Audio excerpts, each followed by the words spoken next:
Hello everyone, today I will show you how to fix Shopify domain error needs attention. And here's how it is done.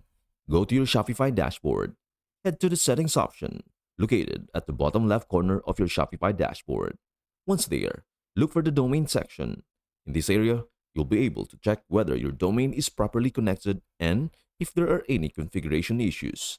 If the domain was working before but is now showing an error, the cause might lie elsewhere, but it is essential to double check the domain setup first.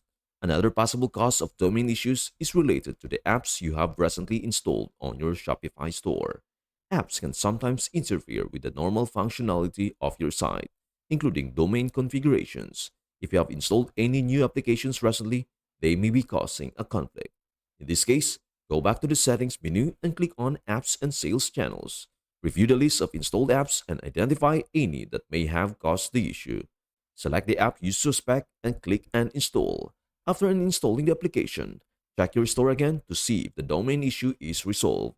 In many cases, this step can solve the problem if the app was indeed causing the conflict. That is everything you need to know about how to fix Shopify domain errors needs attention.